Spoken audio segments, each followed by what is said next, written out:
DJ hero की जही Jio Jio Jio Jio Jio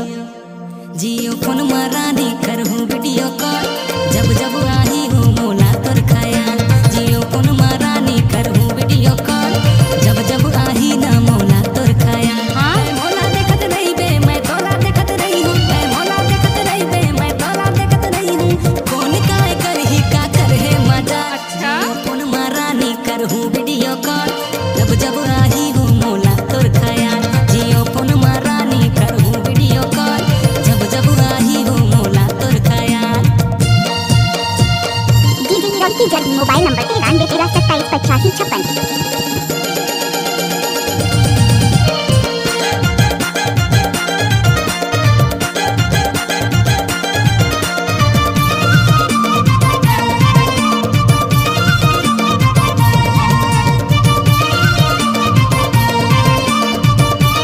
DJ hero की जही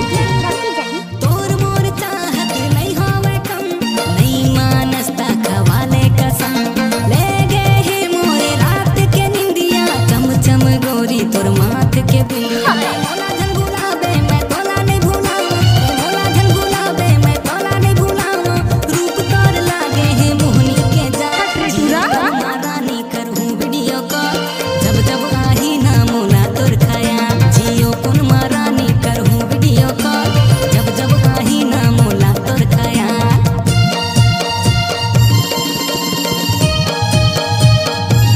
डीजे हीरो की जही मोबाइल नंबर 93 13 27 85 56।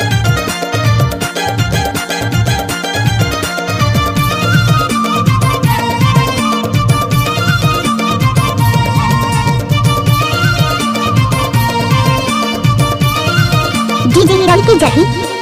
मीठ तोर बोली लागे रसमलाई लड़की हमस ऐ हाई फाई हीरोइन सारी तै मोला दिखतस नैना के कलम ले लव लेटर लिखतस तै मोर बन के रही बे मैं तोर बन के रही हूँ तै मोर बन के रही बे मैं तोर बन के रही हूँ दिन महीना घोरियो सालों साल जियो फोन मारानी करहूँ वीडियो कॉल जब जब आई हूँ मोला तोर खयाल जियो फोन मारानी करहूँ वीडियो कॉल जब जब आई हूँ मोला तोर खयाल मैं तोला देखत रही हूँ तै मोला देखत रही बे मैं तोला देखत रही हूँ तै मोला देखत रही बे